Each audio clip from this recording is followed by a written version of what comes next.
Time once again for another edition of the Red, Gold, and Bold podcast. With you as always, Jeff Chadiha from the NFL Network and NFL.com. Sam McDowell from the Kansas City Star. I'm Soren Petro from Sports Radio 810 WHB in Kansas City. Start trying to put this roster together. That's what we're going to do here.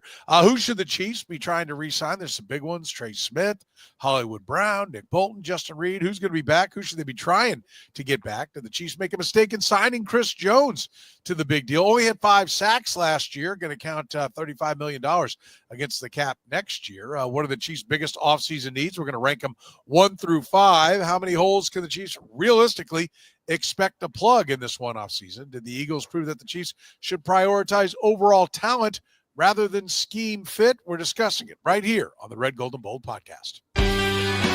You are listening to the Red, Gold, and Bold podcast, the most in-depth analysis of the Kansas City Chiefs on planet Earth, breaking down the Chiefs like no one else can. Red, Gold, and Bold is hosted by Jeff Chadiha, Sam McDowell, and Soren Petro. Jeff Chadiha is a senior columnist and on-air personality for the NFL Network and NFL.com. Sam McDowell is the sports columnist for the Kansas City Star. Soren Petro is the afternoon drive host of the program on Sports Radio 810 WHB in Kansas City.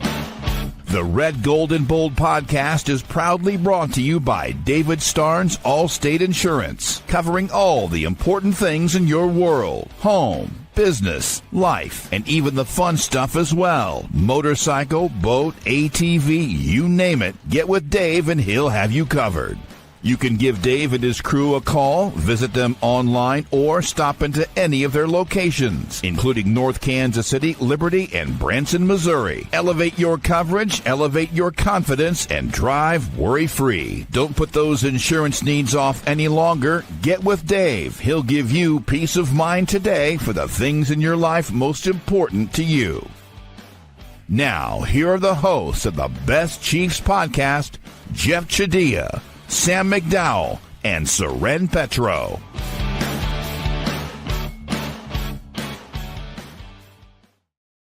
Thank you very much, Curtis. We do appreciate it. Back with you here on the Red, Gold, and Bold podcast, starting to look ahead to 2025. And gentlemen, a lot of names that the Chiefs have that are coming up. Not a lot of cap room. And all these names, I'm just going to rattle off just so we know everybody on each side of the ball that is unsigned. These are unrestricted free agents. Trey Smith, DJ Humphries, Hollywood Brown, DeAndre Hopkins, Juju Smith-Schuster, Justin Watson, McCole Hardman, Carson Wentz, Kareem Hunt, all unsigned for the Kansas City Chiefs on the offensive side of the ball. On the defensive side of the ball, Nick Bolton, Justin Reid, Charles Omenihu, Tershawn Wharton, Derek Nottie. It's a big chunk of the roster. In fact, I think the Chiefs have 37 players that are under contract with, anywhere. So, a little while ago it was $15 million, $9 million. See different estimates. Some have the Chiefs over by $1 million, but not a lot of room to work with. We know that, Jeff. Who should the Chiefs be trying to resign? We've got kind of narrowed it down to the 4 big ones: Trey Smith, Hollywood Brown on the offensive side of the ball, Nick Bolton, Justin Reid on the defensive side of the ball. Who should the Chiefs be trying to keep in the fold? I think of that group, Justin Reid is the one that probably makes the most sense and might be the easiest to get. I know they have a history of letting safeties walk. Tyrann Mathieu left town, and they got Justin Reid. But he's a big part of their defense, and they're not especially strong in the secondary. And at that position, you're talking about, you got the rookie, you've got Brian Cook, not much after that. And Brian Cook is not a lot to be excited about. And so to me, it makes sense. Trey Smith, I think you let him walk. The market's going to be too big for him.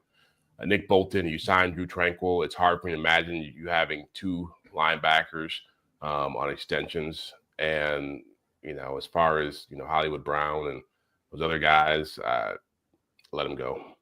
Wow. Pretty clear cut there from Jeff. Let him go. Like no real attachment there anywhere. How about you, Sam? Where are they looking to keep some guys? Well, I mean, I think when I did this exercise, what stands out the most is just like this roster is going to look a lot different next year. I mean, we listed some of the guys. Like, there's obviously other like guys that have been around for a little bit, like Mike Pennell, Samaje Perine. There's other glue guys that I think are going to be gone. But look, I think you could make an argument that you turn it all over. With the exception of some of these guys that'll be really cheap. I mean, I think you re-sign James Winchester probably. I think you could look at bringing back someone like Juju Smith-Schuster on a cheap deal, like a $3 million deal or something. But the big question, obviously, is Trey Smith. What do you do about Trey Smith?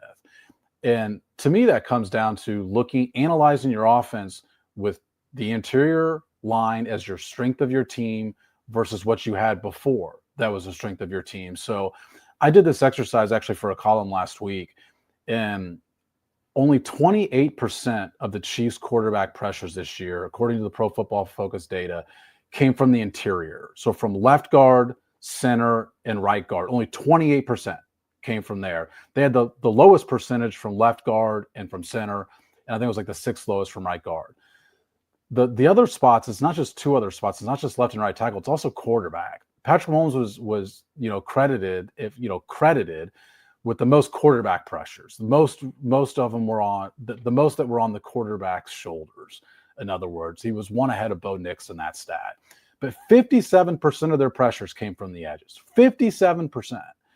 So I think you could have made the argument that this year the Chiefs had the best interior line in football, and it didn't work out having that formula for them.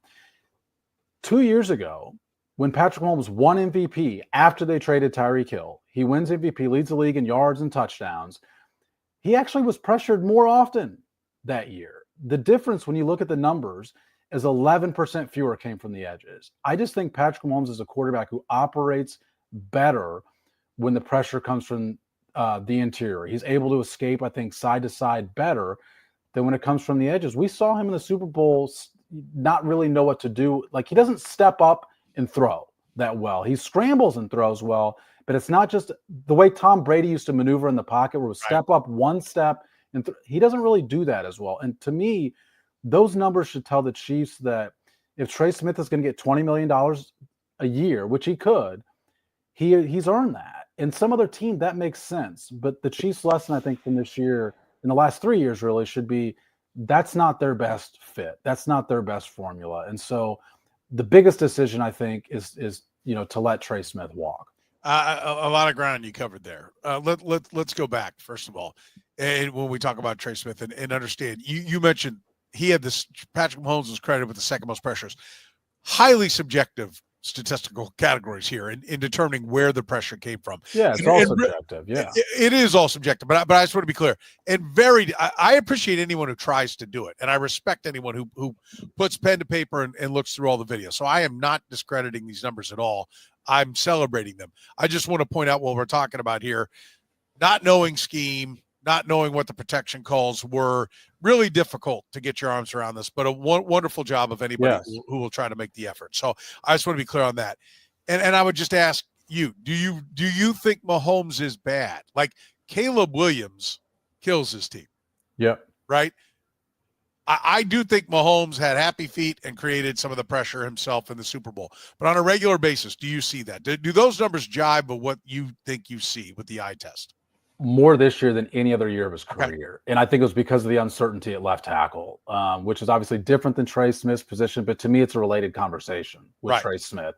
Whether or not you're going to pay a right guard $20 million, that doesn't shore up what prompted the happy feet that we saw from Patrick Mahomes more this year than any other year of his career. Yeah, and I will say that this is, Jeff, for me, where, we lost with you. We can lose without you. This is the freeing nature of not winning.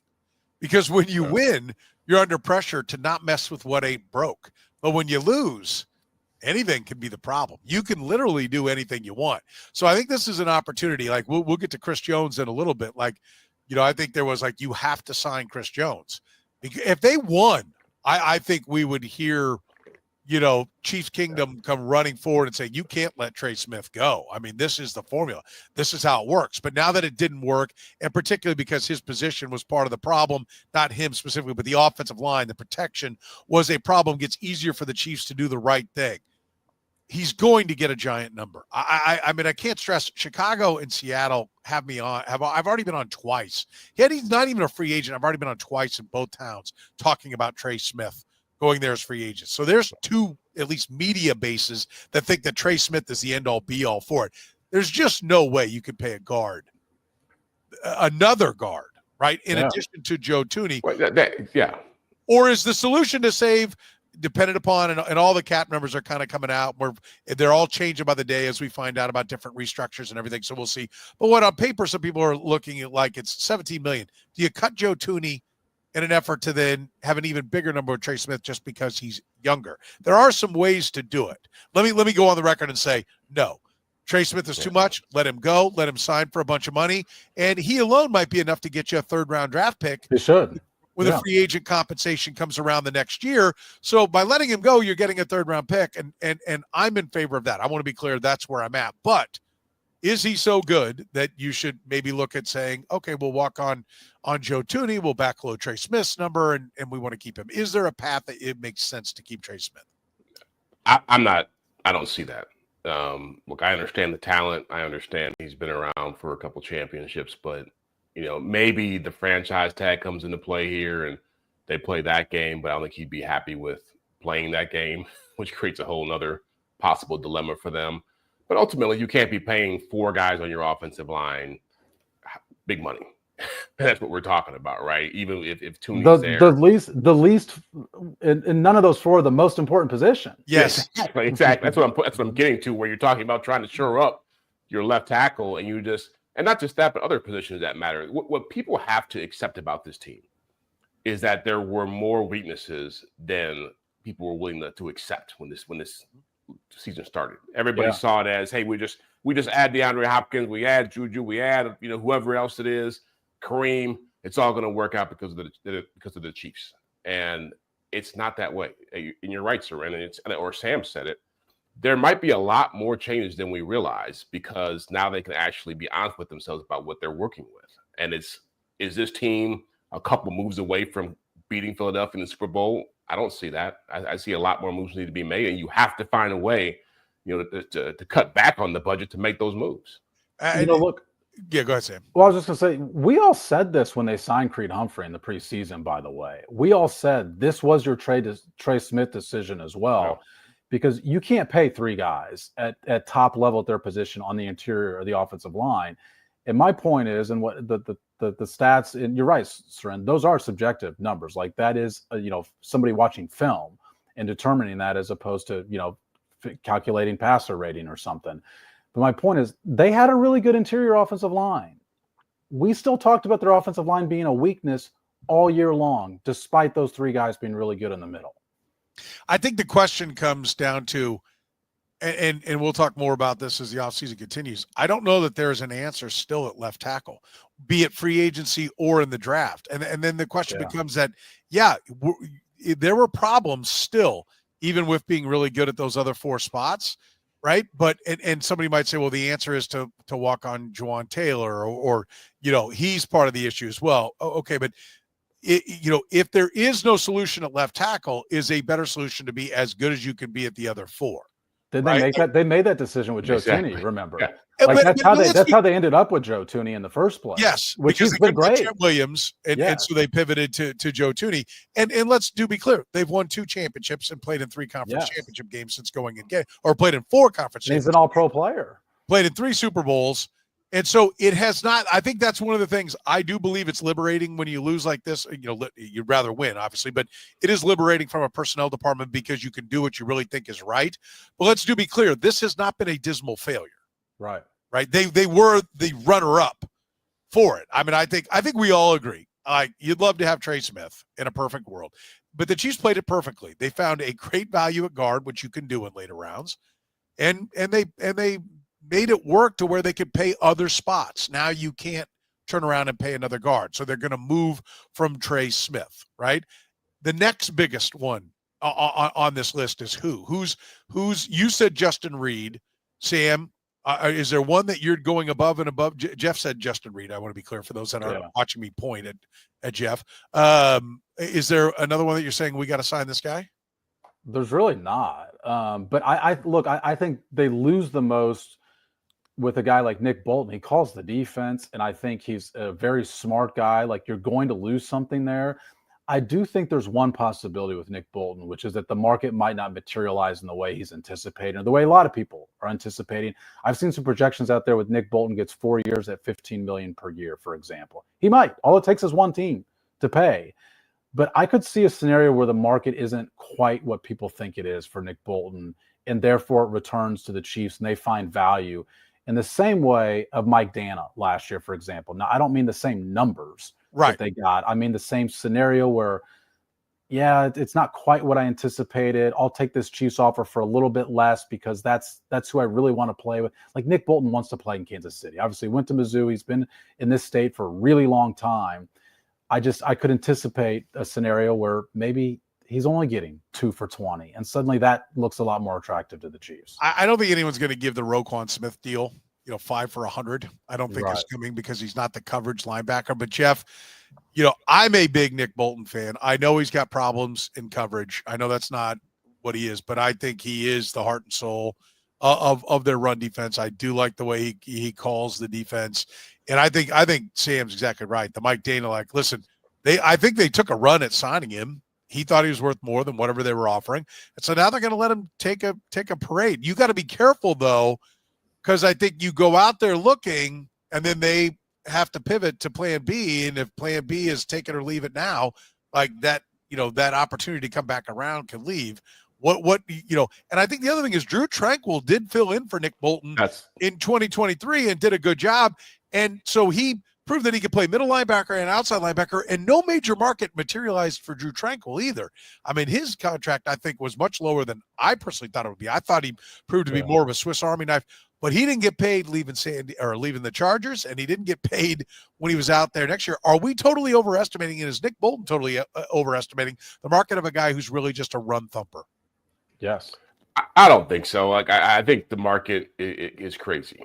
And when you get in the free agency, you don't know who's going to do what, who has needs. I think he has value as a leader. He has value as somebody who's run a defense, who's run a complex defense. And so I don't think he's going to see, nothing out there. I think he'll have options. And what happens with a lot of guys when they get out there, they start to get in their feelings.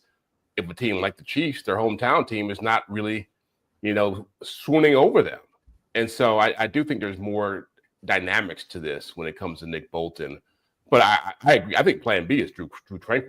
I think when they signed Drew Tranquill, they said we got an option here if he leaves, and we're ready for that. And I think they would be okay with pivoting to that. Now, I know Nick Bolton being a Mizzou guy and all that and being on, a big part of being only team. 24, let me just interject and say he is still a very young player for being out there looking at a second contract. Yeah, but realistically, let's look at it holistically. Do you really want to be paying 2 linebackers when you've got issues in your secondary and you still haven't figured out who can rush the passer outside of Chris Jones on a regular basis? That's a lot to ask for. So let's pivot to the secondary, because what are the issues in the secondary? I don't see issues in their secondary. I mean, it was an embarrassment of riches when you had L'Jarius Sneed and Trent McDuffie, but I think they look like, who has 2 true travel with them cover corners.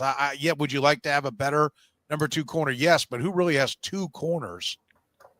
They gave up a lot of explosive plays this year. I think they were top 10 in explosive passes this year. So does that eliminate Justin Reid from being a guy that you're going to spend $10 million a year on again? Yeah, because Justin Reid's going to be in his 30s by the end of that deal. Now, to your point, Soren, on Nick Bolton, that is one of the reasons they were attracted to Justin Reid, was because he was coming up at 25 years old, entering free agency. So you're getting him Justin Reid, I think, turned 28 on Saturday. Yes. And so you got him in his age 25, 26, 27 seasons. And it's one of the reasons they draft guys. It's a whole separate conversation. It's changing the draft the way these guys are staying back because of NIL. And therefore the Chiefs are having to draft older players. They don't like that effect of NIL because they like these young guys for this exact reason. They want to sign guys to second contracts, and they want them to be Nick Bolton's age when they enter those contracts. I'm not saying that Nick Bolton's going to have no market. I'm just saying that possibility to me is out there. Like I said, all it takes is one team to pay him, and very much so one team could pay him. But I think the possibility is out there that he doesn't find that payday, and the Chiefs aren't going to get him for $3 million. But like I said, 2 for 20, something like that. I don't think that's out of the realm of possibility. Do you think Reid is out of the realm of possibility, though? I think Justin Reid's gone. Okay. I think Jaden Hicks, was playing over half the snaps the last 5 weeks of the season for a reason. I do too. I think Jaden Hicks was drafted to be his replacement. They like to do that, draft a year, serve an apprenticeship year, and then step in. Do you give Reid, I know you said he's the top priority, Jeff, do you give him a chance to actually get it done with him? You talk to him. Look, I think he's got value. I think he's gone for what Sam is saying. I think he'll probably find a better option out there, a better market for himself. But I also, look, you're higher in the secondary than I am, Soren. I don't know where Sam fits about this thing, but they get a lot of explosive plays. We were talking about the cornerback situation going into the season. It became an issue when Jalen Watson got hurt. I'm not a big Jalen Watson guy. I think he's okay. And the guys, they got to find some depth at corner. They got to find some guys who can cover. And that came out because, to be honest with you, they were going after McDuffie in the Super Bowl too. And so I think the book is out on bigger receivers going up against him. So they got to find guys who can cover, and those cost money too. Yeah, no doubt. I mean, I think we'll get to the biggest needs and see where they all rank. That's there. Let's talk about Hollywood Brown, Jeff. I'll give you first shot at this because we know where Sam's going to come in. He wants him back. He wants him back. Sam's going to be no matter what it takes. You got to sign him. You got to bring him back. Where do you sit on Hollywood Brown? I'd bring him back for the minimum. I wouldn't bring him back for $10 million deal. What's the minimum? 1.5 is the league minimum. Is it 1.5? I thought it was 3. I think at his age, isn't it 1.5 or no? Am I wrong? Maybe it's not. Yeah, it's somewhere around. Yeah, because Carson Wentz, who was it? Or was it Gabbert last year was playing on it? 1.5. I think so. Yeah. Yeah, you're right. So I do it for that. I would not look. I always thought he was being overrated as far as what he could bring to this offense. He's got an injury history that just got extended another year. I don't think he's a tremendous fit when you're talking about being able to do the things that a speed receiver should be able to do. I think he's just like a guy who he's what he was for the last 4 or 5 games in the season, a guy who'll catch a pass here or there and not really be a difference maker. That's what he's been for most of his career.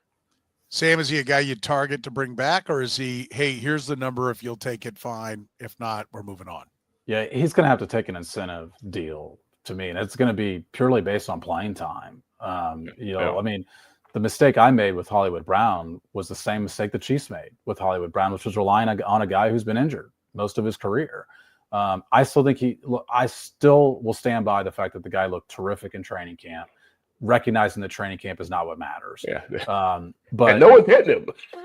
Yeah. I mean, that's what I said. That was my mistake with him. But I think you can give him a $3 million base salary with some playing time incentives that could get it up to $8 million or something like that. But he's going to have to earn it by being on the field. And by the way, you're not bringing him back to be the guy. In this case, Xavier Worthy's improved. Yep. Rashee Rice will be there at some point, even though we all think he's going to be suspended at some point as well, to where a third option for Hollywood Brown looks pretty good. It does. But $7 million does not. I mean, I think you're offering him something like a $2.5 million base with incentives based upon playing time, all based upon playing time. And if he hits them, then he can take that number up. And I think the question is, can he get more than that somewhere else? And I think the answer is probably yes, that he can probably get more. So I think it's going to be a tough one to see them come to an agreement, because I think someone will be desperate for a receiver and somebody will pay for, just like some of the ridiculous, predictions we may have made regarding what Hollywood Brown would be for the Kansas City Chiefs. Speaking of insurance, David Starnes Allstate Insurance always has you covered. David Starnes Allstate Insurance, serving the Kansas City area and all throughout the Midwest. With David Starnes Allstate, it's not just about fender benders. Beyond traditional safeguards, enjoy perks like roadside assistance for unexpected breakdowns, transportation expense coverage when your car is in the shop, auto replacement protection to keep you on the road in style, and much more.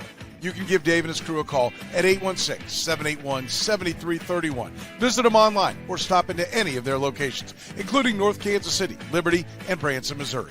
David Starnes, Allstate Insurance.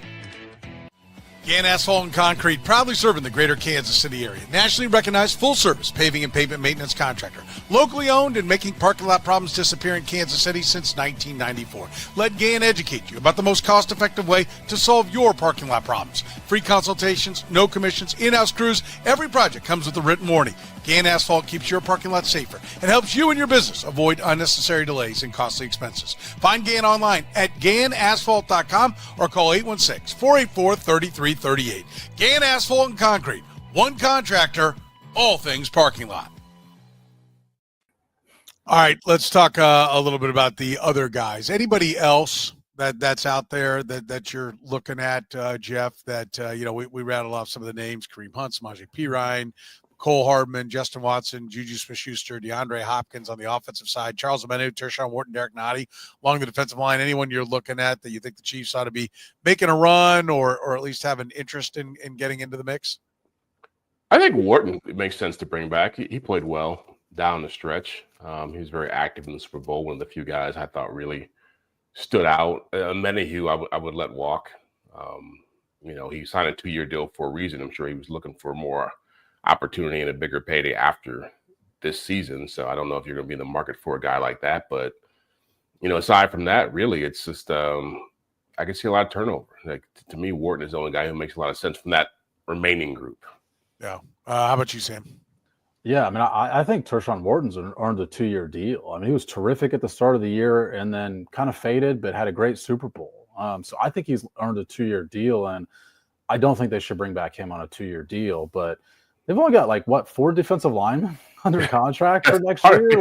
Last year too. Yeah. At some point, you got to fill out a roster, and so some of these guys, I think that I would say yes to, isn't because I think there's some major contributor, but you got to fill out a roster for depth purposes.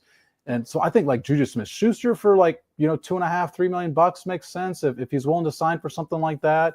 If I'm wrong about Wharton and he can sign a 1-year deal for $3 million, I would sign him. But I think he's earned a 2-year, $11 million deal, something along that line. I mean, look, the long snapper has been here a long time. I don't understand why you wouldn't bring him back. But I do. Omenihu, I think, is the other one who's intriguing, but he's already advertising his services out there by saying, hey, it's the first off season. I've had no distractions and I'm going to be healthy. It's well, the distractions 2 years ago were of your own making, first of all. Last year it was an injury, but I do think, and I know, Soren, you're going to push back on me in this, I think Omenihu's value is a little bit overrated in this town. Okay. I agree with you on that one.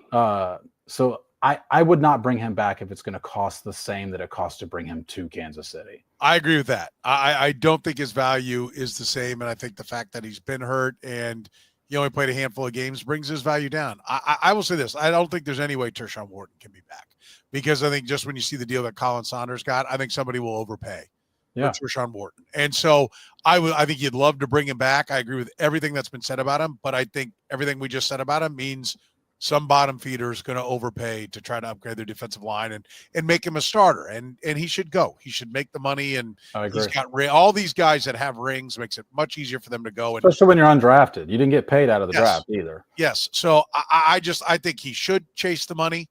I think he will chase the money, and I don't think he'll be back. Charles Omenihu, to me, I think is going to be disappointed because there is baggage. And although it hasn't reared its, there has not been any problems in Kansas City with him. I do think he is a good football player. And I think more so, good, not great, good football player. But I think more so he fits what it is Steve Spagnuolo likes to do. He looks like a Steve Spagnuolo defensive lineman. So what are you going to do? Go find the other lanky defensive lineman that's out there? I mean, I think coming back on an incentive-laden 1-year prove-it deal to the Kansas City Chiefs is the best opportunity for him to maximize his payday. How old is he now at this point?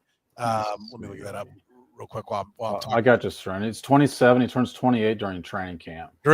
Okay. So, 1 year and then get back out there at 29 years old. Now, look, if somebody's going to give him 2 or 3 years, he's gone.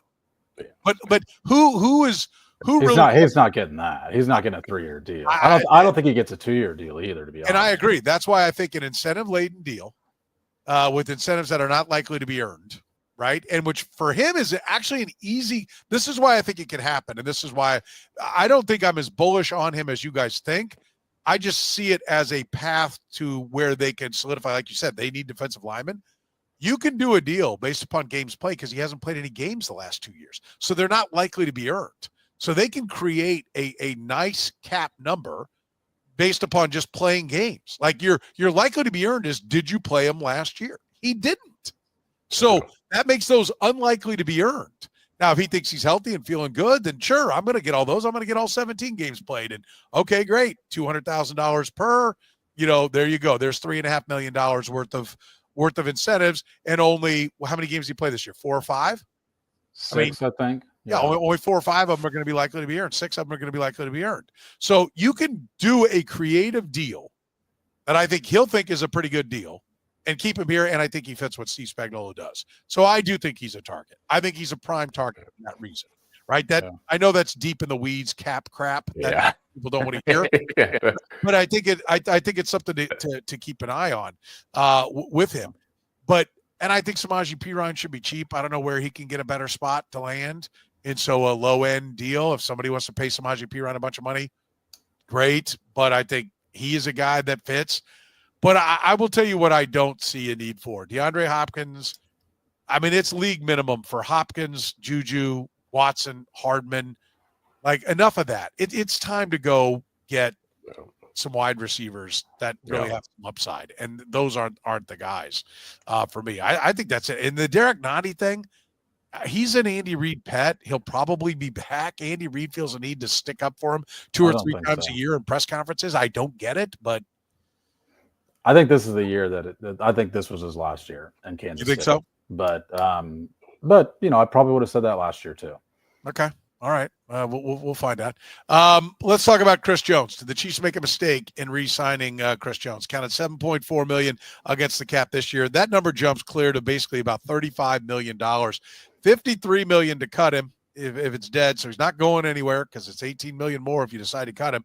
He'll be here. Then it gets to where he's cuttable. $41 million the following year. Again, jumps even more, but only $18 million to cut. So there's a $23 million savings for 26. But his numbers came in. His numbers actually stayed the same across the board, except for sacks. The sacks trailed off. He'd been averaging about 9.5 sacks. He only had 5. Did they make a mistake, Jeff, when it's all said and done in putting that contract to Chris Jones? I think, when they didn't win the championship, that's what the contract was for. Let's face it. Brad's tax. This contract was about a three-peat, and it didn't happen, and so now it's a mistake because it colors everything we're talking about right now. We always talk about how this team compares to the Patriots and how they ran their dynasty. Chris Jones would not be here if Bill Belichick was the one calling the shots, and so. Look, it was worth. I'm not saying it wasn't worth a shot. I mean, they got to the Super Bowl, but to me, it wasn't just his sacks went down. His line in the Super Bowl changed a lot, as in 0, 0, 0, 0, 0 across the board. Not one stat did he register in that game, and so it's hard to imagine. To be honest, it's hard to imagine this team winning a championship with him on that contract. The rest of the way. I think it's a huge number to deal with. I think it creates a lot of questions about how good he's going to be down the road. I thought he might have 2 good years left in him, but the way he's getting double teamed and the way he looked in the Super Bowl against a really good offensive line, I just don't. You're paying him to be a difference maker in those kind of games, and he showed that he might not be that kind of player much longer. Sam? Yeah, I mean, this is going to sound hypocritical of me because I'm very much a process over result guy, but I agree with Jeff that this contract was purely based on the three-peat. So you have to look at the result to answer that question, and they didn't get the three-peat, which, I mean, my stance on Chris Jones, and Soren, you and I were aligned a lot on this during last year. Like, I thought it would make them significantly better in 2024. They'd probably be about even par, if not a little bit better in 2025. And every other year it was going to cost them. And increasingly, by the way, like Tyreek Hill, for example, like it got them an extra first-round pick, and they probably don't have Trent McDuffie on the roster if not for trading Tyreek Hill in a very similar situation. Then McDuffie's presence allows you to not have to overspend on L'Jarius Sneed with his knee history. And so not only do you get the cap space for L'Jarius Sneed, you also now have an extra third round pick that's like going to be the second pick of the third round. So the trickle-down effect is still present of trading Tyreek Hill for a long time. Like that 3rd-round pick will be a 4-year deal. That could be a player too. That any trickle-down effect with Chris Jones is gone. It's non-existent. And so every year outside of 2024, that was your advantage. And they didn't hit on the advantage. So I think you'd have to say yes based on that. I will just one quick thing on the sacks. He still had 10 more hurries than any other defensive interior lineman in the NFL.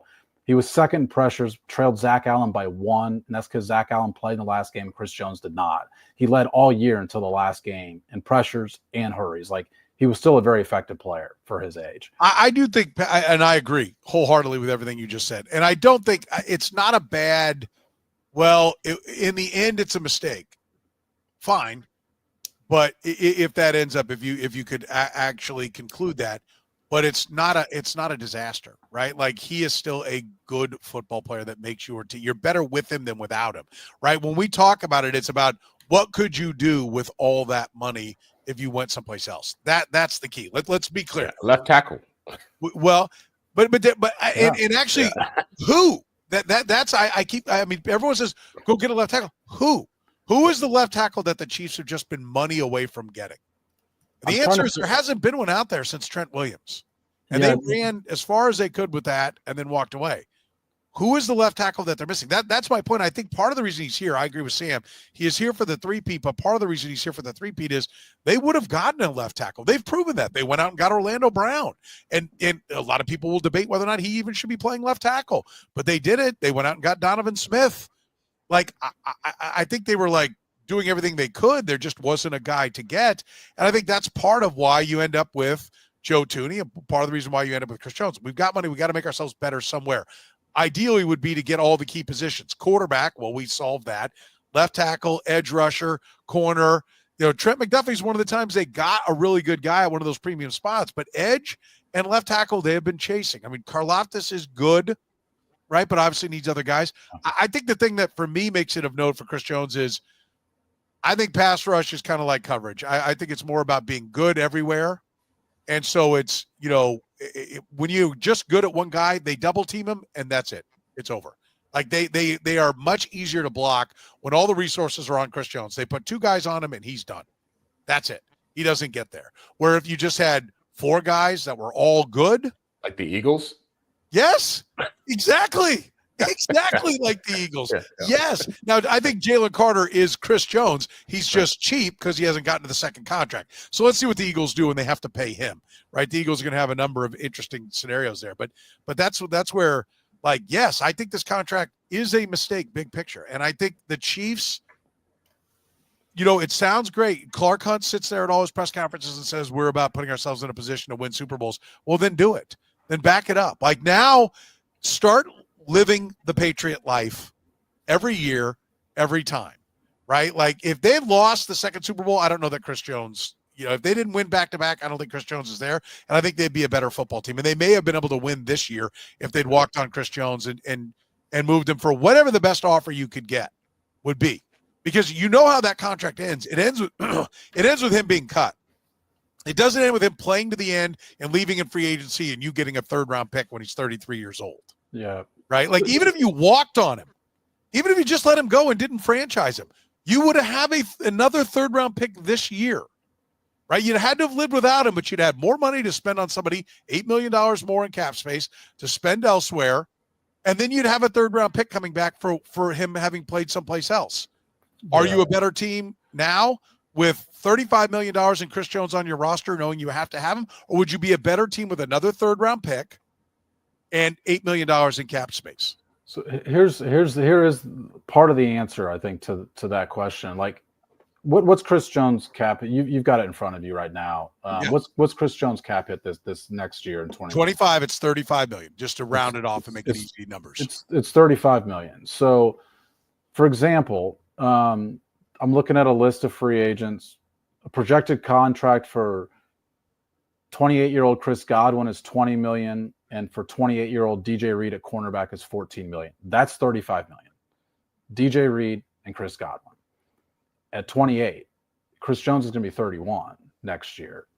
And by the way, in your scenario, Soren, you've got an extra draft pick as well. It's Godwin, Reid, draft pick, as opposed to Chris Jones, who's 2 years older. Well, I also pointed out the difference when we talked in our last podcast, the difference in the money you're paying Patrick Mahomes over what the Eagles were paying Jalen Hurts is Saquon Barkley, A.J. Brown, and Devonta Smith. Now, those guys didn't – I mean, Saquon Barkley was out there.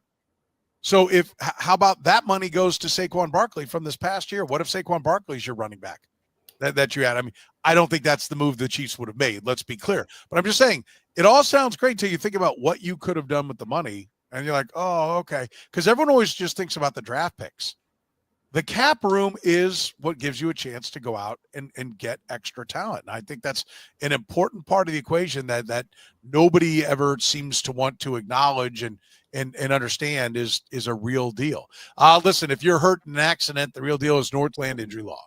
Northland Injury Law, Kansas City's Google 5-star rated personal injury lawyers, serving KC for more than 40 years, voted Kansas City's #1 accident lawyers, helping people with serious injuries from car accidents, work accidents, falls, and other personal injuries. Northland Injury Law doesn't get paid unless they get money for their client.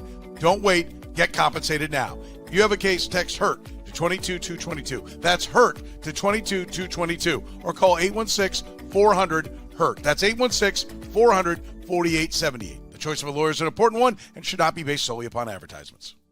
Besame Wellness for all your cannabis needs. With fast, easy, and discreet delivery, you can enjoy the same deals you enjoy in-store but delivered to your home or office. Even same day. Restrictions may apply. Any questions? Let Besame's top-rated customer service team assist you.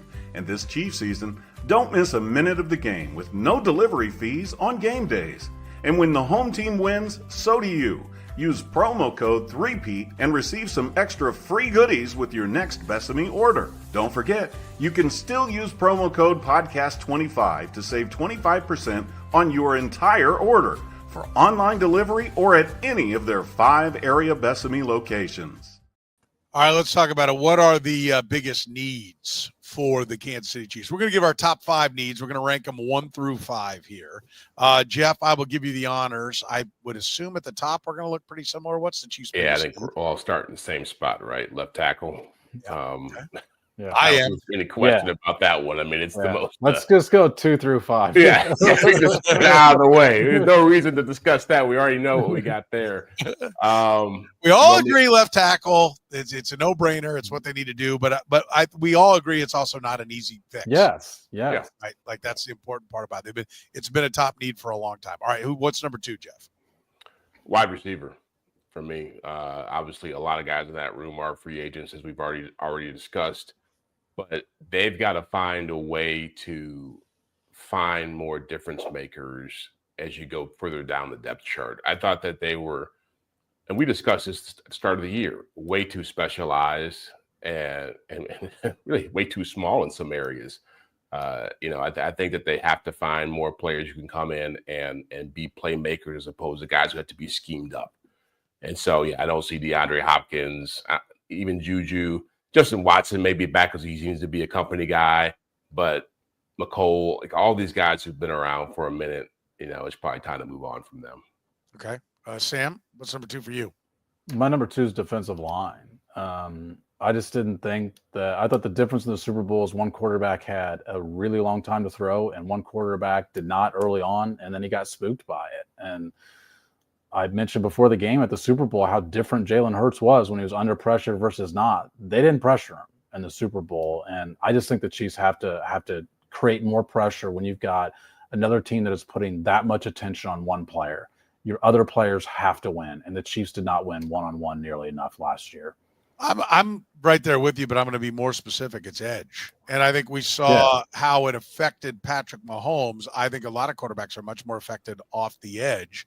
On the inside, I think it's important to be on the inside, but you do have Chris Jones. We can talk about, rewriting history and not having Chris Jones, but he is there. So you do still have a presence on the inside. I think it is an edge rusher to go along with George Karlaftis. And frankly, if FAU had worked out, then you'd have the opportunity to maybe be looking at trading George Karlaftis, right? Or signing him and then trading FAU. That's one of the problems is that they went for an edge there. with FAU. And by the way, it's one of the things to be worried about, that you may potentially And I think edge is a potential draft pick for them. Andy Reid loves to draft defensive linemen. He had 14 drafts in Philadelphia. 9 of his initial picks, some years he didn't have a first, but 9 of his 14 initial picks were defensive linemen. I mean, I think he always takes it upon himself. I'll scheme up on offense. We got to get these athletes over there on that side of the ball. But I think they need to get it right at edge. And I don't love the idea of drafting an edge at pick 31. But, I think if you can get that right, I think it goes a long way towards helping your team. So I will say the edge is number 2 for me, and specifically along the defensive line. Jeff, number 3. I had pass rusher at 3, and so I kind of generalize it the same way you guys are, interior or edge rusher. I mean, the guy we forget about in this conversation about the pass rush is Mike Dana, who they gave a pretty decent contract to with the idea that he was going to duplicate what he did last season, and that didn't happen. And so, yeah, I think that, look, it's pretty obvious to say it, but yeah, they've been swinging and missing at that position for a while outside of Karlaftis, and he's not all that special, so they got to find somebody who could help. Okay, Sam? I got wide receiver number 3 for the reasons Jeff mentioned, and look, we'll get into it to close this out with the final topic about the Eagles, but I don't think they should be picky about the type of wide receiver. I just think they need wide receiver help.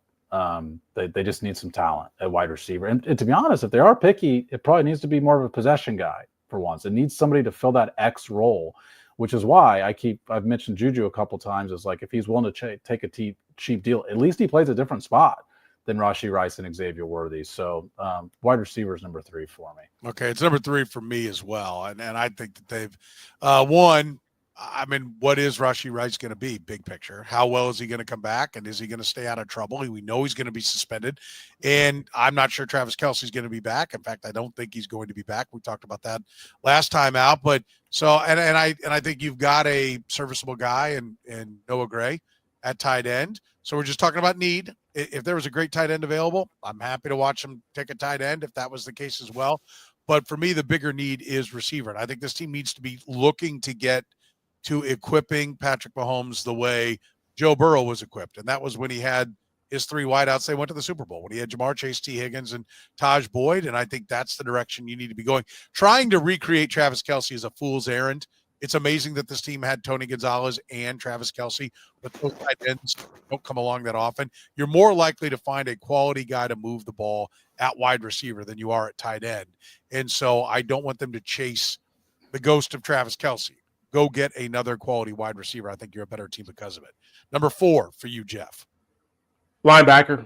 The assumption of Nick Bolton being gone, and this was probably, when it came to depth, their weakest position. Because you're talking about a whole bunch of special teams guys behind Bolton and Chenal and Drew Tranquil.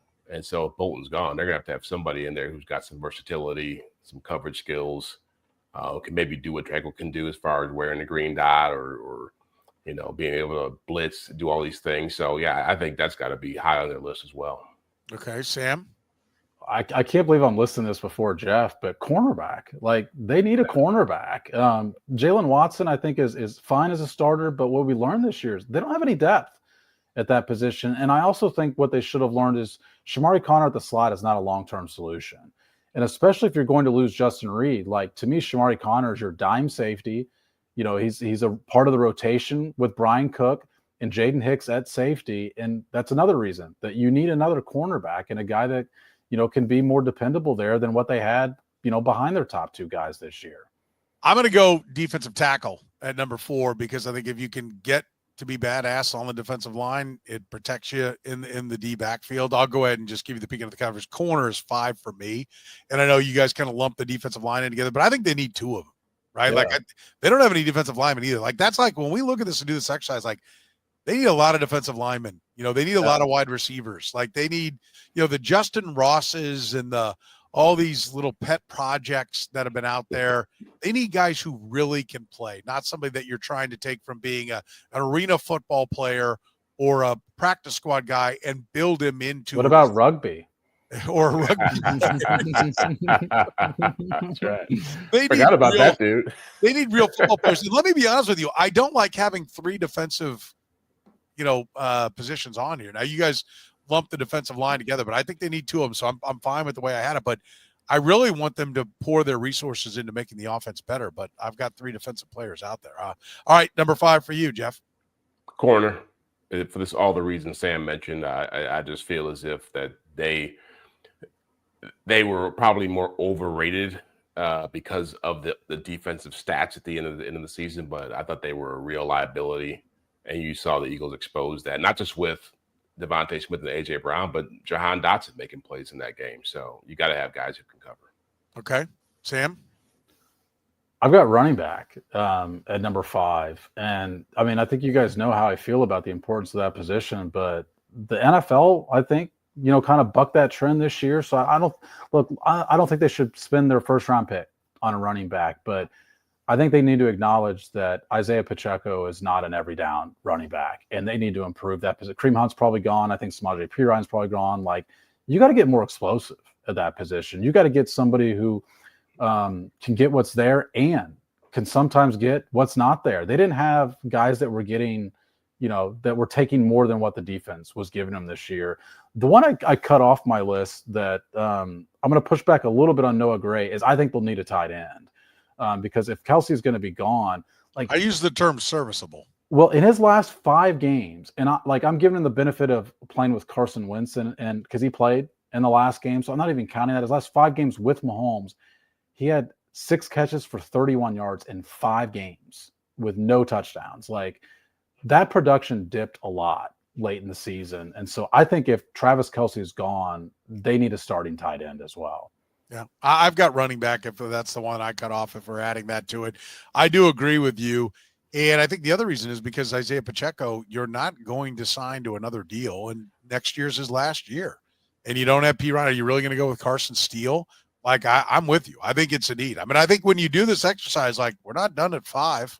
Exactly. Yeah. Top 5. Holes. Yeah. There are more places that they need things. So I mean, I'm a big believer in that. There's a lot more to do than people really realize here.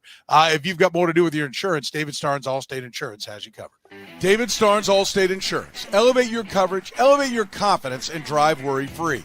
Covering all the important things in your world: home, business, life, and even the fun stuff, as well as your motorcycle, boat, ATV, and you name it. Get with Dave, and he'll get you covered. You can give Dave and his crew a call at 816-781-7331. Visit them online or stop into any of their locations: North Kansas City, Liberty, and Branson, Missouri. Don't put those insurance needs off any longer. Get with Dave today. He'll give you peace of mind for the things in your life most important to you. David Starnes, Allstate Insurance. Gann Asphalt and Concrete, proudly serving the greater Kansas City area. Nationally recognized full-service paving and pavement maintenance contractor. Locally owned and making parking lot problems disappear in Kansas City since 1994. Let Gann educate you about the most cost-effective way to solve your parking lot problems. With free consultations, no commissions, in-house crews, and every project comes with a written warranty, Gann Asphalt keeps your parking lot safer and helps you and your business avoid unnecessary delays and costly expenses. Find Gann online at GannAsphalt.com or call 816-484-3338. Gann Asphalt and Concrete. One contractor, all things parking lot. All right, let's talk about the Philadelphia Eagles and what the Chiefs can learn from them. Sam, did the Eagles prove the Chiefs should prioritize overall talent rather than scheme? Rather than fit? So I don't think so. And I think Jeff and I are going to disagree on this one, but I think the Chiefs have done this a little bit already. I mean, we've talked a lot about, Spags and his long corners, for example, liking lengthy corners. Their best corner is a 5'11" guy that came out of Washington. They were taking a gamble, was what I'm saying. They didn't have this NFL experience. Like, they drafted a first-round pick. Karlaftis isn't the longest guy in the world. He was more of a motor guy for him. And they have paid their top talent. I mean, we just talked about how much they paid Chris Jones. Like, they do prioritize that elite talent. The one exception to what I'm saying is wide receiver. I do think they could afford to diversify their wide receiver room and not just go towards Andy Reid's scheme of, let's throw the ball quickly and get guys in open space. I just wonder what the offense would look like. And I think Andy Reid should wonder what the offense would look like if they had a possession wide receiver who you could, DeAndre Hopkins was this experiment with that. It's why I was interested in that experiment. I realized that experiment, it wasn't a total failure, but it wasn't great either. He was also in his 30s. Like, what if you have that type, even if it's not that talent, but that type of wide receiver who's 23 years old, who's 22 years old? Like, I think you should be asking yourself that question if you're the Chiefs front office. Well, I'm with you. And Cooper Kupp and Puka Nacua are two guys that the Rams have taken and had massive production with that I don't think the Chiefs ever even considered, right? Because they didn't clock a great 40 time. But you know what they can do? Run a route, understand a scheme, get people off them. Right? Well, the Chiefs with Rashee Rice, like, look at your own education. He was not a burner in college. Like, he's a possession wide receiver who you thought could play in the slot. Like, they should learn from their own lesson here that you don't have to get the guy who wins the 40-yard dash at the combine. Yeah. Jeff, what do you think? Is the Eagles' approach, is there more you can do with it? I think their approach is, and I think what you're seeing more and more so around the league is that, we all talk about Mahomes is here. They're going to have like 10 years, 15 years or whatever to make these runs. And you probably feel that way in Buffalo and Baltimore as well, Cincinnati with Joe Burrow. But really, a lot of people in the league see it as you got like 2-3 year windows to make this work. And so let's go out and find the most dynamic players we can get to make it work within those windows.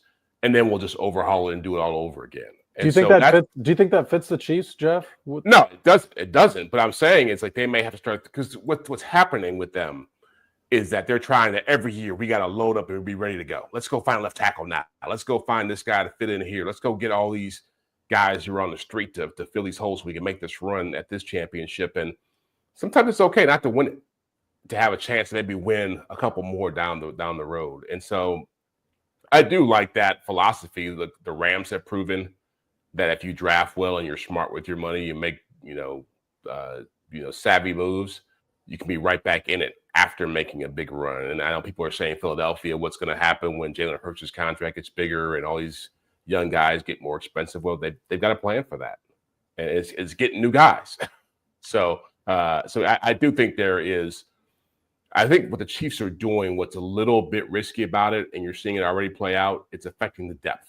You lose that quality depth, and the Eagles had a lot of depth on that team to go along with their star players. Yeah, I do think, listen, I think the Eagles are creating, in baseball, there's this, can you sustain it? Like the Rays have been good for a while, like small market teams, or do you have to pick windows the way Billy Beane and the A's did? And I think the Eagles, it's not that way with small market versus big market, but the Eagles are choosing windows.